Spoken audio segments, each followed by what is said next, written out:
Hi, I'm Steve Strobridge. And I'm Mike Hayden. And this is MOAA Focus. And today we're going to be talking about COLAs, cost of living adjustments.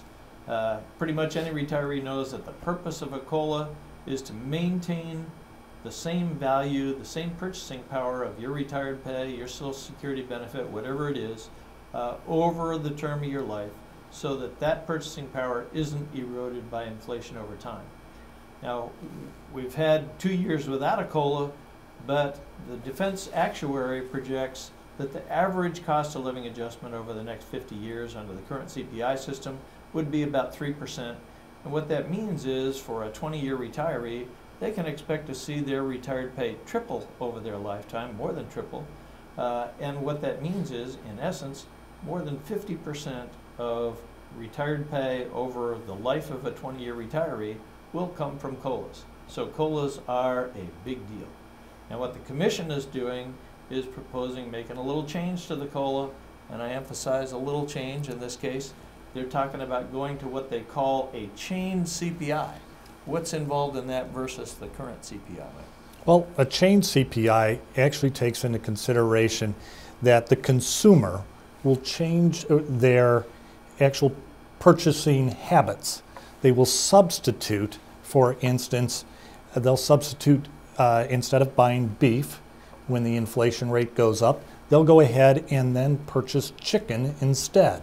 Okay. So it really depresses, if you would, the inflation, because they try to take into account how a consumer will ultimately lower their expectations, if you would. Once they see prices of one thing go up, they'll start purchasing a different. Okay. Now, this seems kind of new with all these commissions coming up with something new, but I believe that you've seen this before. Yeah. You know, we had big COLA threats in the 90s. At that time, there were all kinds of proposals. This was one of them. We went over and talked to the Bureau of Labor Statistics economists. They were a little less circumspect at that point, a little bit more open. They made it pretty clear that they thought, look, you know, there's a certain kind of substitution that makes reasonable, that makes sense. If you want to substitute carrots for peas, okay, we understand that. But they said, you know, once you start substituting different kinds of things, chicken for beef, hamburger for chicken, you know, you can get to the point where all of a sudden you go down the chain and you're substituting dog food. That was their example, not mine. So you're measuring changes not in real, the cost of living, but changes in quality of life. That's a big deal. Now, when we're talking about chain CPI, how big a difference would that make in somebody's actual retired pay from year to year? Well, let's take, for example, if you had a retired pay at age 42 of $40,000, at the age of 82, you're going to see a significant drop, a $13,000 loss, if you would, compared to the current, an annual loss of $13,000 compared to the current CPI. So that makes a big amount over time. What's the first year change? First year is minimal. These compound year over year. So you're only talking about like a 1/4% change for the chain CPI. That's correct. They look at, right now, each of these recommendations have looked at approximately a 0.03% change associated with what would take place, a 1/4%, as you mentioned. In any given year. And that just shows you, when that compounds over your life, you're talking about big bucks. On the average, when you do compound that over the entire lifetime, it ends up being a 10% reduction in retired pay, or that purchasing power, if you would, between the two CPIs. Yeah. Now, the next issue that we got to talk about is, how big a threat is this? And I think, realistically, you're going to see some kind of proposal to change the CPI.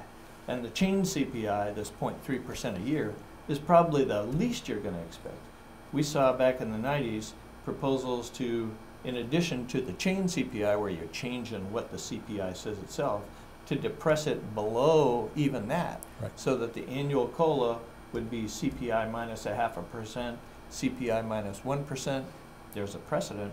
Federal civilians who came in the service since 1986 are under a CPI minus 1 formula as long as inflation is 3% a year. So it's an easy step to say, we ought to start whacking COLAs for everybody. I think that's going to be a big deal. It's going to be one of the big challenges for MOAA. One of our goals is to make sure that people's lifetime retired pay is not eroded by inflation. And I think it's very important. Many of the rhetoric is already there on Capitol Hill. Those that are taking a look at these reports that are coming out, and as you mentioned, just the 0.25% modification is really, that could be the low-hanging fruit that they may be looking for. So it is definitely going to be a threat. Okay. Budget resolution comes next March and April. That's when the battle starts.